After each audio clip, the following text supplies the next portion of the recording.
He said, you're gonna get on board, and we're gonna go someplace, and then we're gonna come back, and that's all.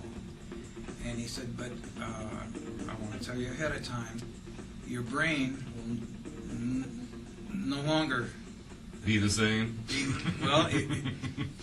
You will lose it. You will, because it won't understand and it won't comprehend what's happening.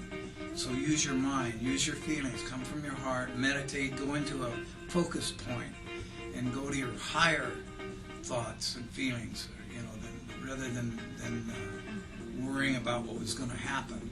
These shutters are opening and shutting and creating all this reality you see around you. It doesn't really exist. It's all spirit. It's all energy. But we're creating this. If you want to give us an intro on how you and Otis Carr came together and what your background was at the time, and bring us up to date. And how you worked with Jacques Cousteau, which is really yeah, fabulous. that's a good place to start. Okay, well, I got out of the service in '54, and when I was in the service, I was stationed on Guam, and they had the Korean outbreak, and they shipped us out in the middle of the night to Korea. We made the Wonchon landing, and went through that situation, which was kind of unpleasant. I got wounded about 4 times, and had frostbite and so forth.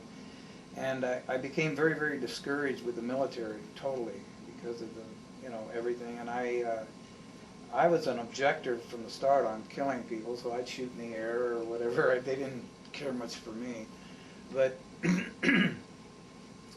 while I was on Guam, the Marines would fight with the Army, and the Army would fight with the Navy at bars. They'd go out and have fist fights. And I preferred to go down to the beach and look around, and I finally got into scuba diving, or skin diving actually, with a snorkel, and found a whole new environment underwater, and I became fascinated with it. And so I kept developing that until the outbreak in Korea. When I got back to the States, I was in heavy weapons. I was in the 3rd Division, 7th Regimental Combat Team, which is nothing more than machine guns, heavy mortars, and big artillery. And that's, even though I had put in for engineering school continuously in my time in the service, they kept putting me back in the infantry. So when I got out, I didn't have much to go on except my interest in diving. So I started a diving business, a skin diving, scuba diving business in San Francisco, and eventually graduated down to Southern California, where my family, some of my relatives and stuff, in Newport Beach and in Costa Mesa, California. And I met my first wife, and we got married, and had a couple of children. And I was diving on my own then. I was doing a lot of diving. I was doing abalone diving and research and development diving and recovery diving. And it was going along well, but my wife didn't like the idea that I'd be away for a couple of days on the boat and stuff, because the kids were growing up and they needed their dad and so forth. So, to make a long story short, I went to work for the manufacturing plant at that time for U.S. Divers, was located in Costa Mesa or Santa Ana, and so I went to work for U.S. Divers, which had developed the scuba, Jacques Cousteau's scuba gear, and they, right away we hit it off, because I am constantly a researcher and developer myself. So I went into the research and development department, and we take trips out to Catalina, and my job was to test a wraparound mask at the one stage. And anyway, I got really involved with that, but we'd stay out longer and longer on research trips. And my wife was getting very insistent that I get something a little less dangerous and a little more domestic, home. So she found this ad in the paper. It said there's Advanced Kinetics is advertising. They need lab techs, laboratory technicians, and research technicians. Why don't you go check? because your interest has always been in science, and you're always off. When I get home, I'm always tearing things apart and stuff. So I went over there, and it was lunchtime, and everybody was out to lunch. I was walking down the hall, and I passed the director's office, Dr. Weinhardt, and he said, "Well, what are you doing?" And I said, "Well, I'm looking for a job." And you had an ad in the paper, and he said, "Well, they're all out to lunch now." He says, "Come in, let's talk." He said, "What have you done, and where's your background?" I don't have any credentials except bumblebees and lizards and things that I've studied, and I found out that there's quite a bit of credibility to natural law that I apply to things, and it always works. So he said, "Magnetics, you're interested?" I said, "Yeah, I've studied magnetics all my life. I love it." And well, you know, coincidentally, the guy that was working on our magnetic project just couldn't. He just left, and come to work tomorrow morning. You're going on the magnetic project. And I said, "Fine, great." So what it was I had a bench, workbench, and there was a cathode ray tube, you know, firing electrons, and I had an oscilloscope mounted with a camera, high-speed camera, high-speed everything, and through a magnetic field, I was firing these electrons. And he said, "Take pictures of them. The idea, your goal is to get one electron completely through the field without deflection, without it being pulled to the positive or negative." I said, "Fine, you know, no problem. It's an easy job." So I just kept taking pictures, quite extensive and expensive. Every day, it was about $1,000 worth of work every day that was paid for by the taxpayers for the research. And I started questioning it, and my affiliation with nature told me that they were using force. Brute force. Brute force. And it doesn't work with nature. It doesn't work with the laws of nature.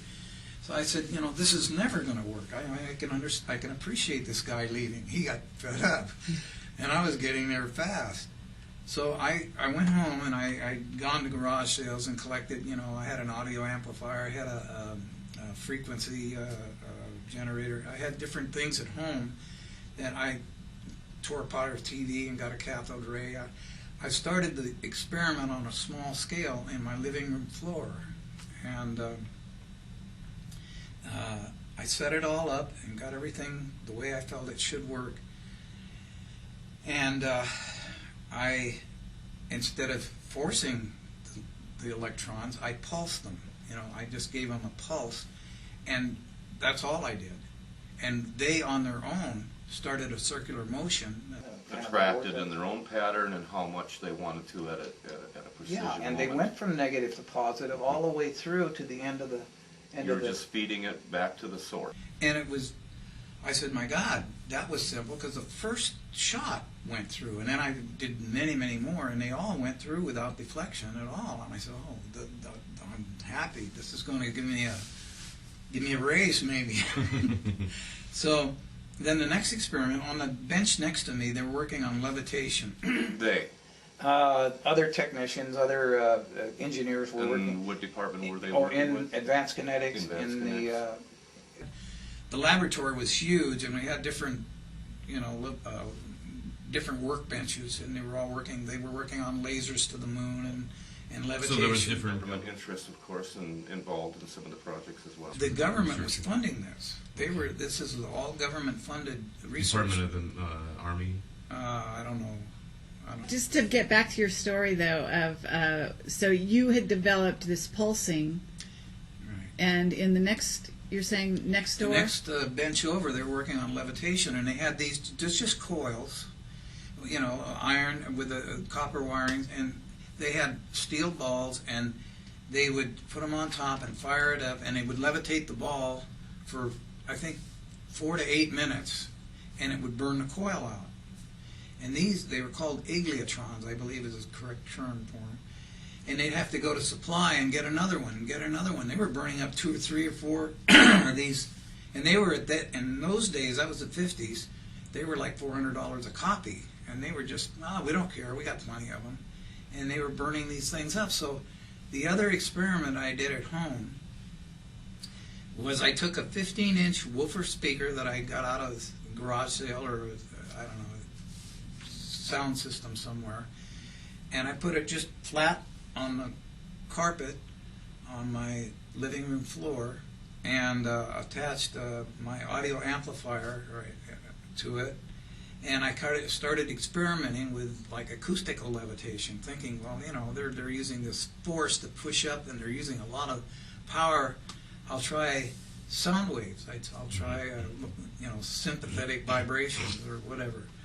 So I fooled around with different objects, and I'd have tentative results. It'd start pulsing and stuff, but and then I put a ping pong ball in the center, and I kept fooling, and I think it was 28,000 cycles. I got the ping pong ball to come up. Interesting you mention that, because I recall seeing a news clip back in 1989 showing the scientist discovered how to do exactly what you just described. This was back in, what, the 60s or This is in the something? 50s. 50s. Oh, God. Pulsing was quite simple, and you know, it can be done today. It can be duplicated today, I suppose. You know, I never tried it. I didn't think, you know, to go back to it, but it was a very simple operation because you let nature do all the work, and all I did was understand what was happening. So, and the same with the ping pong ball. Once I got it to levitate, I was excited as heck, and my wife said, come to bed, come to bed. So I went to bed, and the next morning when I woke up, the ping pong ball was still sitting there. Just Levitating. levitating. And this Amazing. was like, I think it was 28,000 cycles. No heat? No heat. No heat. And sound, but It's sound. acoustical sound. That's all it was. Now, was it audible to the human ear No. as far as the No, sound that it you was were above. generating? It's just I couldn't hear a thing. It was So you're talking perhaps high frequency level, or Yeah, ultra yeah. low or ultra high? Yeah, I experimented with different, down in the lower ranges, and nothing seemed to happen. It had bounced and stuff. But when I got up, In the UHF. yeah, then Magic it, happened. then it happened. So I thank my wife for the pushing into that direction, because this is my field. This is what I always wanted to do, and I think we're onto something here, and I can put my 2 cents into to the pot and help humanity do something.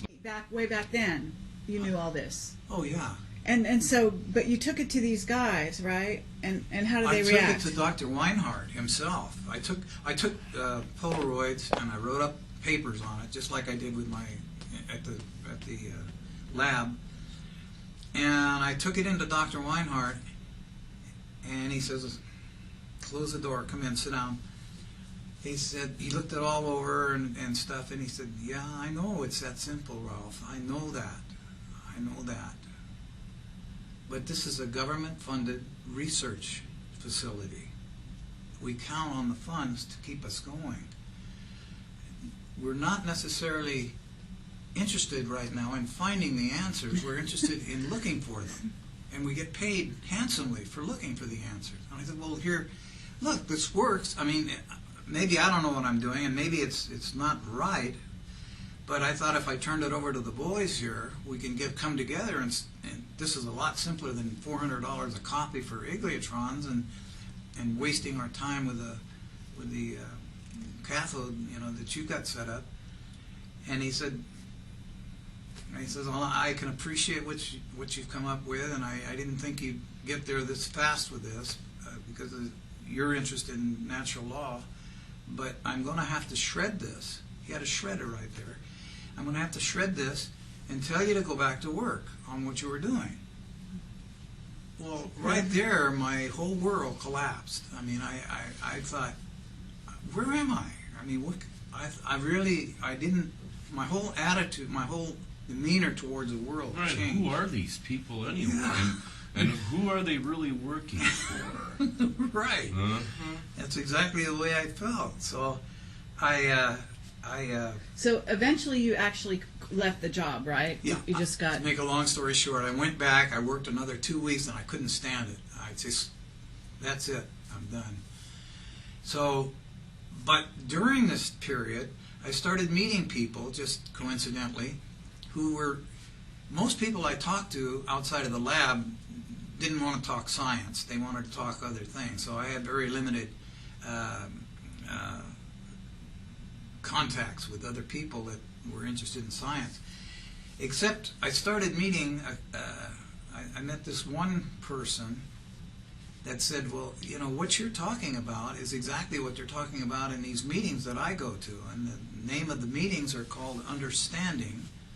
And they were developed by a person called Daniel Fry, who was in the UFO and stuff. And they want to understand more. Why don't you come to one of our meetings and talk? Well, I went to the meetings and I kind of duplicated what I just said about where I was working, you know. And they said, oh, you know, you've got to meet somebody. You've got to meet Mr. Carr. What year was this about? Well, I think it was late 59 or early 60s. Mm-hmm. And they said, you guys are talking the same thing, the same exact thing. And I said, well, okay. And he said, well, coincidentally, we're in touch with, he just had some bad luck in Norman, Oklahoma. That's where he was trying to demonstrate the craft, some, you know, the flying discs. And they started negatively defining his work. And the newspapers got a hold of it, and you know, like, well, he's trying to get funds to do something that's impossible, and science has just never heard of such a thing, and so forth. So we're going to bring him out here, and we're going to get a lab out here, and let him with his entourage, and let's go. Let's try another place, another time, and see if we can get somewhere. So they did. And I met with Carr and his entourage. He had Dennis Ripolte, Norman Colton, Wayne Aho. I don't know, there's about 6 of them. He had a little consortium going on here. And where was this base now? Where was your group based? Okay, this was in Costa Mesa, California, where these understanding meetings were, and that's where I met Carr. Okay. But they found out that they were after Carr. He was having all kinds of misses. They were trying to quiet his efforts, you know. They were trying to... When you say he was having misses, actually people were trying to kill him? Yeah. Yeah. Yeah. They were threatening, and then he, you know, he'd have to be very careful where he went, because he'd find people kind of, you know, very curiously observing him, and, you know, things like this. They already knew what you were up to, and they probably were following you as well as following him. That's a good point. I didn't bring this up, and I think it's important. You've heard by now, it's all over the place, about 3 men in black. Right. Okay, I'd never heard, this was back before I'd even heard of such a thing. These 3 guys showed up on my door after this experiment, and after Weinhardt had destroyed these things. Honest to God, they were in black suits, and they said, we're from the DeWalt School of Electronics, and we've heard about you, and we want to, can we come in, and we want to know about your experiments and what you're doing and everything. And I was a little hesitant, but I invited him in, and I started talking, and my wife said, no, these guys they don't feel right. Oh. And I said, She's very intuitive. Yeah. And she had a bad feeling about she them. sure did. And I said, well, God, you can't kick them out. But they became a little more insistent on, well, give us how you did this, and I want the details and stuff. And they're not giving me anything back. They're just kind of taking it. She caught this, and she says, you know, I'm going to have to ask you guys to leave right now. You can come back later or whatever you want to do, but you got to leave right now. And she kicked them out of the house. Wow. So. Okay, so you started in Costa Mesa, and didn't you move out of there or something? The understanding group had a cabin. Some people, there was lots of people in the understanding group. There was, you know, I don't know, a couple of dozen people that we'd meet. Had a cabin up at Lake Arrowhead, which is down by Riverside, up in the mountains in California. And they said, well, we got to get Carr and you guys in a safe place. And there's a nice big cabin, there's room enough for everybody. go on up there, and then we'll keep working on what we're going to do. So I got up there talking with Carr and his proteges and his people that he had with him, and man, I just lit up like a Christmas tree. I mean, I was on cloud nine because I just, man, he was answering questions that I had on things, and I was answering questions he had on things, and it was just, man, connected on all kinds of levels. God, it was just the most wonderful time of my life. We were feeding the raccoons to keep our minds off. We were so anxious to get going on a project, and we got a phone call, and they said, "We've got you a place. It's just down the hill from where you're at on the other side in Apple Valley or Hesperia, California, near Victorville." It's coincidentally because all these people moved on feelings and spirit, if you will. Oh, And right. This is about the same era. I wanted to point out that George Van Tassel was having a lot of UFO meetings out at the Integratron near Joshua Tree. I'm glad you mentioned Van Tassel. I forgot. I had ordered from Europe Tesla's big book, and it did get to me. And I was going through all the patents and everything in the big book. And when this thing happened, with my wife kicking these guys out and everything, I got a little apprehensive. And I decided, I knew of Van Tassel, and I knew a little bit about his background. And this was before I met Carr. And so I took a trip. I got in my car, and because I was going to try and meet people that Will be more receptive. more receptive. And I took this Bible down to Giant Rock, Joshua Tree, California, and met with Van Tassel, and we had a nice talk. And I said, I was supposed to give you this. I can't. I'm out of this phase of this. I don't know where I'm going or what I'm going to do, but this is it. And I gave it to him, and I remember it was getting late that afternoon or evening, and I went out and laid on a hillside, and I looked up in the sky, and I saw hundreds, if not thousands, of whatever they were, UFOs, spaceships, Different various lights. shapes. Really? Yeah, they're like green lights or whatever. I don't know. There were hundreds and hundreds. They were coming over, and they'd stop and come down and go up and around. And oh my God, this is really, this is really. And I said, what is this for? And what I got was because you did what you did. And I was really. So it's like a thank you demonstration of a sort. Right. Wow. And I just, That's amazing. I chilled all over. Like, If wow, you build this is, it, we will come. oh man. So then I got back, and then they had set up the meeting with Carr, and then we got down into the laboratory down in Hesperia in Apple Valley, and we started setting up shop. We had a little machine shop set up, and we had all kinds of stuff to do things with. But we'd had a couple of models that they brought with them that were semi-operational. So the first experiment that I saw that just knocked my socks off was we set it up on one of the workbenches and attached not electricity but sound waves, if you will, or maybe it was. I think that we had a. I'm not sure. Anyway, and this was a small model about 2 feet in diameter, 2 or 3 feet in diameter. And they said, well, take a look at this. So they fired it up, hardly any noise, just a hum, vibratory hum. And it was made out of aluminum. And I touched the surface of it, and it felt good, but I could feel the vibrations. And so they kept increasing the energy, and then there was this feeling that it felt really like somebody had opened a door and a cool breeze was coming through. It felt really good. And at that time I went to touch it again, and it was like Jello. It was getting soft. It was getting really, really soft, like I could put my fingers through it.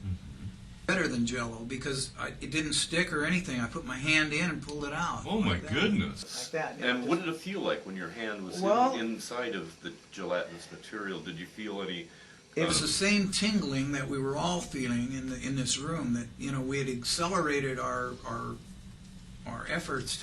It's like what it was doing, we were doing. Oh, I see. It was, So it you was were synergy. you were sort of speeding up to kind of like in sympathy to those Yes, vibrations. Exactly. That resonance that you talk about. And Carr, well, after the experiment, Carr, the way he briefed us on things was just we'd sit down and have a cup of coffee, and it just. But he'd come out with this wonderful stuff that just about the laws of nature and how they are. That is our whole essence. And if we ignore it, we're in trouble. You've got to understand these laws and how they work for anything. If you want a comfortable life, a good life, a happy life, and especially if you want to get anywhere in technology, you can't use brute force. And I had told him about advanced kinetics and everything, and he kind of laughed and he said, no. He said that he told me a lot. He worked with Tesla, and he'd known, him for a while and worked with him. And I guess by now you already know about the story of Tesla going to J.P. Morgan and When he showed the wireless tower how to transmit power wirelessly, and he says it's a real good idea, but how are we going to stick a meter on it? yeah, exactly. The essence of we are in control is really astounding, and he definitely sent the message. No more, he said, if we go your way, Tesla, we'll have no more copper mills, no more lumber, these trees for telephone poles and wire. And he said, well, that's the idea. You can stick a pole in the ground 30 feet and 30 feet, and I'll show you. We can get electricity anywhere. It's all around us. We're living in it. And Morgan said, no way, Tesla. There's no money in that. J.P. Morgan, from what I understand, was also one of the first, one of the pioneers in the military-industrial complex. He was the man. And soon afterward, he pretty much picked up the bat phone to the Washington and said, hey, we got this loose cannon on our hands, and the implications of the conversations pretty much took care of burying Tesla from thenceforth. And I guess from what I understand from reading some of the journals, they gathered up all his equipment and they shipped it off to Wright-Patterson Air Force Base. And then I guess they put him up in a hotel in Waldorf, Astoria, and gave him government stipend, and the agents were always on the prowling everywhere, interrupting his conversations and pretty much filtering out any connection with the outside world to him. Did Carr mention what happened to Tesla? Did he talk to you guys about that? Tesla became discouraged because of the lack of interest in what he'd take them a new idea or bring out a new idea and show them the simplicity. There's nothing to it, and they'd say, well, there's no money in it, forget it.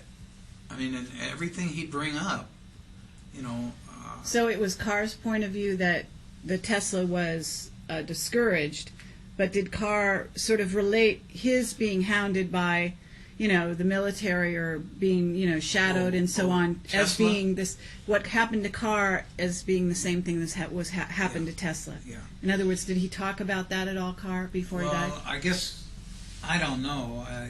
Carr didn't talk too much about the threats or anything that Tesla had, but I was under the impression talking to Carr that there were many, many things happening that were trying to keep Tesla under wraps, trying to keep him quiet. Uh-huh. And Tesla had told him at one time, he says, I may never make it in this generation to get these ideas out, but this is all just free energy. Free is, you got four elements, the sun, the water, the earth, and the air. They're all free. They have been forever, and they always will be, and we're not using them. We're inventing ways to put meters on them and sell them. They even were selling air at one time, and now they're selling water. And Who would have thought? Yeah. Yeah. So Tesla told him, all this that I'm sharing with you, and he thought the Carr was brilliant. He thought that, he was grasping everything that Tesla was telling him, because Carr had been into nature for years himself. He said, if I don't make it, or when I don't make it, he said, I probably won't make it, you take it and pass it on. And if you don't make it, pass it on.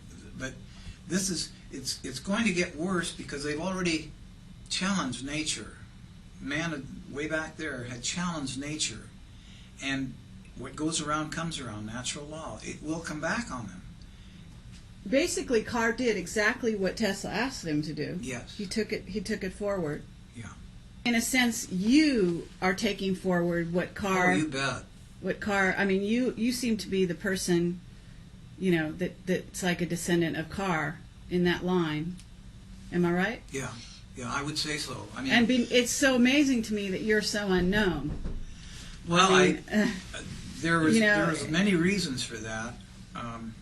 Because we would like to actually know why you're so unknown. You know what I mean? Okay, I will tell you. They were all hit and miss, but Carr was always on, and I'd stay up all night. We'd be looking at the stars and talk all night, and never need any sleep. I mean, I go to work the next day and just feel pumped up all the time talking to this guy. I mean, he was just, wow. And I said, don't worry, we're going to get this thing going here.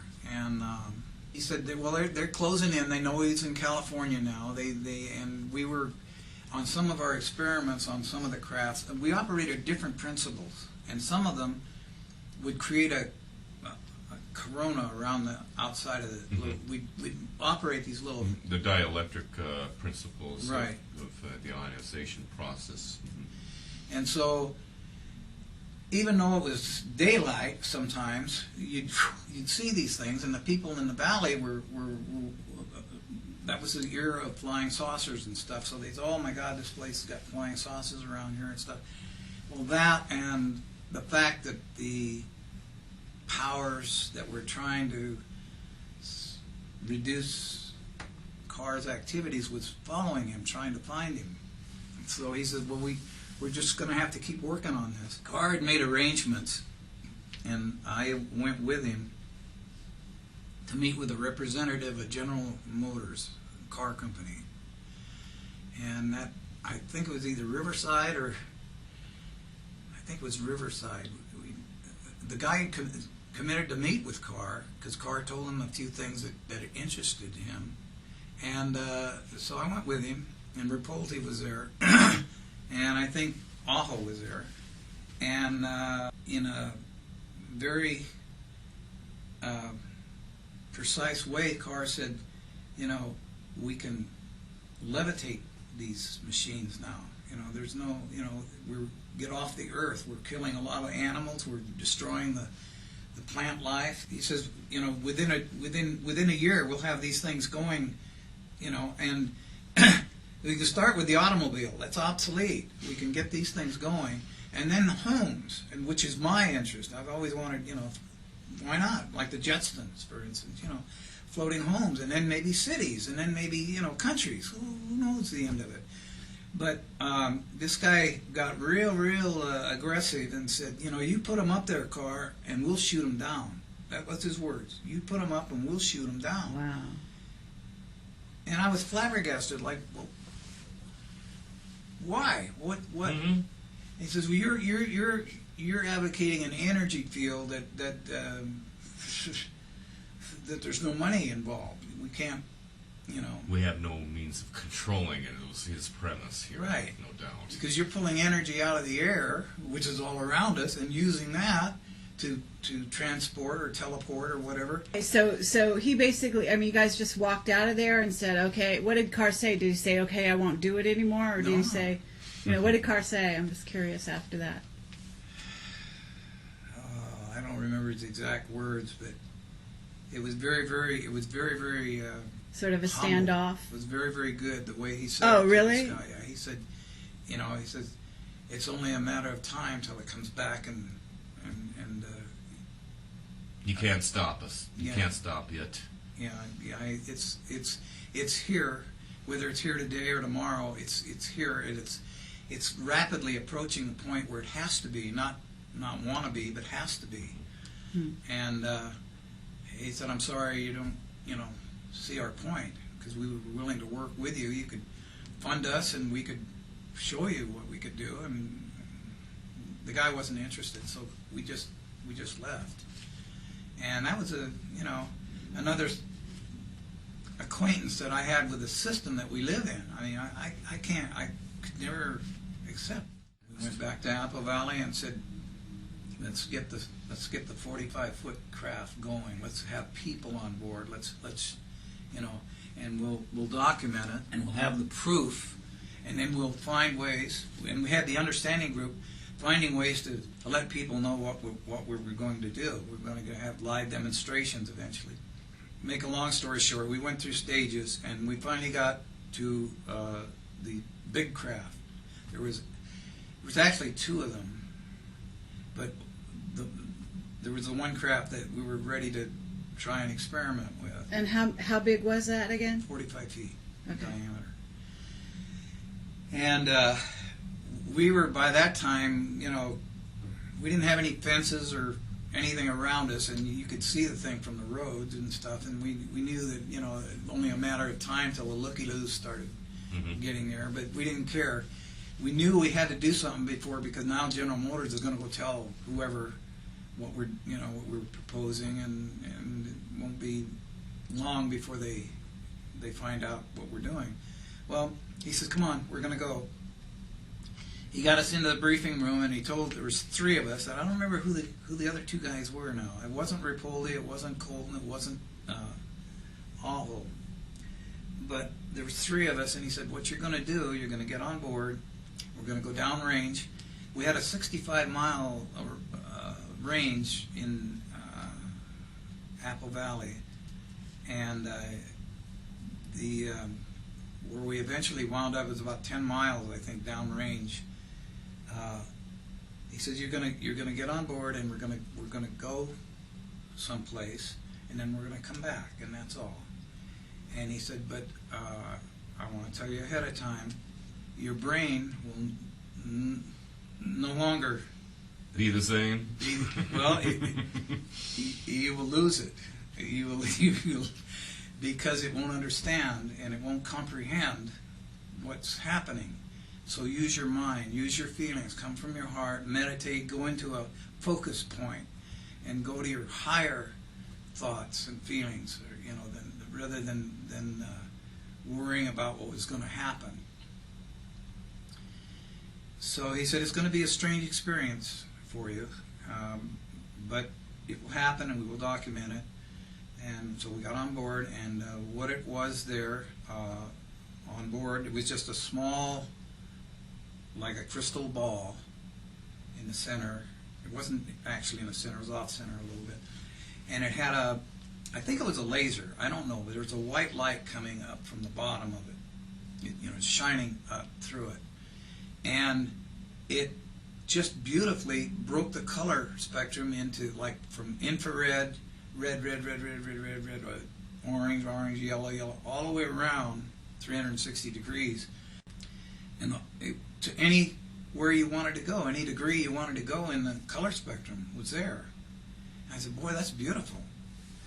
And we'd been briefed on it, but I didn't, until I saw it, I didn't realize, what was going on. He said, "Okay, just relax. We're going to go to an area that symbolizes." He used to use symbols a lot. I mean, he'd say, talking is useless. You have to use higher than talking is symbols, is to reach the mind. Thinking in pictures. In pictures, right. So talking is, in fact, off the subject for a minute, when I used to read a lot, one of my greatest people was Khalil Gibran, and he wrote the book The Prophet, and in there he said, one of his sayings was, "Half of what I say to you is meaningless, but it's necessary so that the other half may reach you." And I thought, "Oh, now I get it, that you have to come from the soul or the heart, or it's no good. It's just going around in circles. There's something about choosing the blue spectrum in order to, with your It was minds? aquamarine. Aquamarine. Aquamarine. The car, we were in touch. I don't know if we had walkie-talkie. I don't know, but I remember we were in touch. Uh-huh. And he said, "Okay, we're going to Aquamarine. That's over there. And hang on, boys, let's go." So we sat there, and I'm just doing this from memory. And I'm So you're all collectively focusing the same collective thought right on to feed this Aquamarine. energy in a center of a focal point, which was this ball. Right. And this ball then started just closing down and focusing on Aquamarine. The whole thing became Aquamarine. And I said, my God, this is how did he do that? You know? And he told us later that we were a part of it doing it because we were focused on it. And I said, oh, this is There's great. this biofeedback mechanism that's synergistic. Yeah. So we got focused on it, and then I was waiting for the thing to move now, and nothing seemed to happen. Nothing, you know. And then Carr said, "Okay, boys, get out of the craft and see what's going on." Well, didn't it work, or what happened? He said, "Come on, get out of the craft." We got out, and we were downrange 10 miles where this aquamarine area was.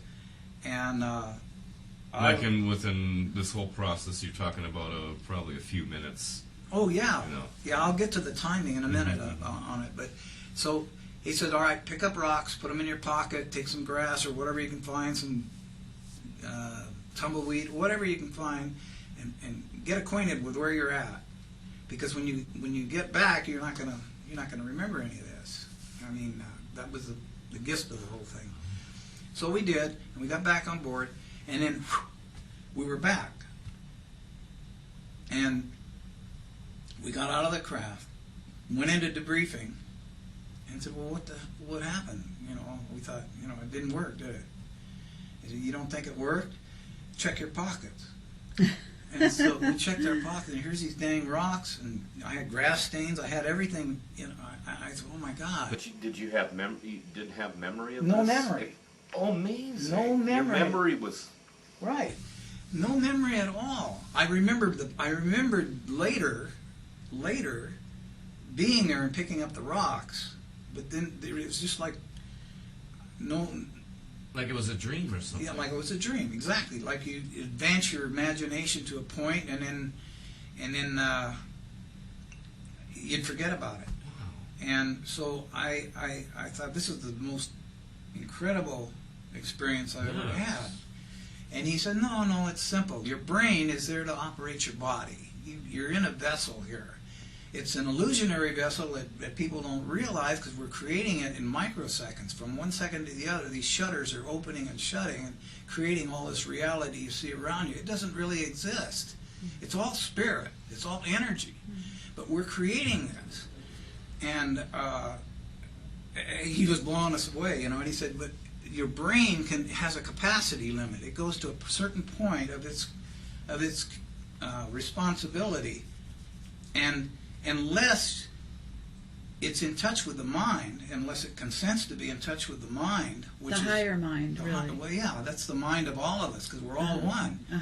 Unless it gets in touch with that, it doesn't know what's going on.